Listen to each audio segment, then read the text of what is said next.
Hi అండి. Hi అండి. మీ పేరు? నా పేరు రామలక్ష్మి, వెనకెళ్ళాడు రామలక్ష్మి. ఇప్పుడు మీ ఆంధ్రప్రదేశ్లో జగన్ గారి ప్రభుత్వ పరిపాలనలో ఎటువంటి సంక్షేమ పథకాలు వస్తున్నాయి మీకు? రైతు భరోసా వస్తుందండి, పెన్షన్లు ఇస్తున్నారండి. 18 సంవత్సరాలు 45 సంవత్సరాలకి 18,000 వస్తున్నాయి. అన్నీ కూడా బాగా జరుగుతున్నాయండి. అంటే అన్ని పథకాలు ఇప్పుడు సంక్షేమ పరంగా చూసుకుంటే ఇంతకుముందు ప్రభుత్వానికి ఇప్పటికీ చూసుకుంటే సంక్షేమ పరంగా అంటే పథకాల పరంగా ప్రజలకి మేలు జరుగుతుందంటారా?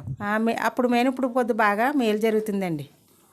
అలాగే ఇప్పుడు వాలంటరీ వ్యవస్థని ఒకటి తీసుకొచ్చారు ఆంధ్రప్రదేశ్లో జగన్ గారు. దాని ద్వారా ప్రభుత్వ పథకాలు డైరెక్ట్గా మీ ఇంటికి తెచ్చిస్తున్నారా? అన్నీ కూడా వాలంటీర్లు ఇంటింటికి తెచ్చి పెన్షన్లు కానీ ఏమన్నా సరే తెలిసినవి అన్నీ ఇంటికి వచ్చి చెప్తున్నారు, ఇస్తున్నారు.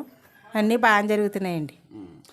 అలాగే ఇప్పుడు ఆటో వాళ్ళకి డబ్బులు ఇవ్వడం కానీ, అలాగా టైలర్లకు కానీ, మంగళ వాళ్ళకి కానీ, చాకల వాళ్ళకి కానీ అందరికీ డబ్బులు ఇస్తున్నారు కదా. వాళ్ళందరికీ జగన్ గారు పథకాలు ఇవ్వడం వల్ల వాళ్ళకి ఎంతో మేలు జరుగుతుందని అంటారు. ఆటో వాళ్ళకి కానీ, చాకల వాళ్ళకి కానీ, మంగళ వాళ్ళకి కానీ, టైలర్లకు కానీ అందరికీ కూడా బాగానే ఇస్తున్నారు. బాగా వాళ్ళకి కొద్దిగా ఉపాయం బాగా జరుగుతుందండి. అంటే ప్రతి ఊర్లోనూ సచివాలయం పెట్టారు కదా, సచివాలయంలో మీకు అన్ని పనులు జరుగుతున్నాయి? అన్నీ కూడా జరుగుతున్నాయండి.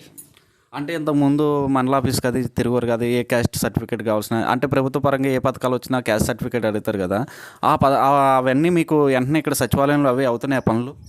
అన్ని విన్నాలైతే మండలానికి వెళ్ళేవాళ్ళండి. ఇప్పుడు మీరు వచ్చిన కాయించి ఇక్కడ సచివాలయానికి వెళ్తే ఏదైనా సరే వెళ్ళే పని అవుతుందండి, బాగా జరుగుతుందండి. అటు అమ్మఒడి పిల్లలకి వేస్తున్నారు కదా, ప్రతి తల్లికి అమ్మ పిల్లల పేరున డబ్బులు వేస్తున్నారు కదా ప్రతి సంవత్సరం, అవన్నీ మీకు వస్తున్నాయా? అన్నీ కూడా అమ్మబడికి పిల్లలకి డబ్బులు కూడా బాగా అందుతున్నాయండి, బాగానే జరుగుతుందండి.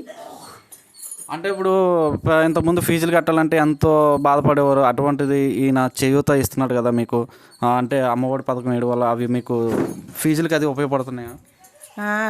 ఫీజులకి అది ఉపయోగపడుతున్నాయండి. మీరు ఇచ్చినవి విన్నాలైతే అకౌంట్లో బ్యాంకులో వేసేస్తే వీళ్ళకి ఇస్తే జరిగి కాదండి. ఇప్పుడు వాళ్ళకి తెలియదు, అకౌంట్లో వేస్తే వాళ్ళకి బాగా జరుగుతున్నాయండి, చేస్తున్నాయని పర్వాలేదు. మీరు ఇచ్చినవి ఉపాయం కూడా జరుగుతుందండి.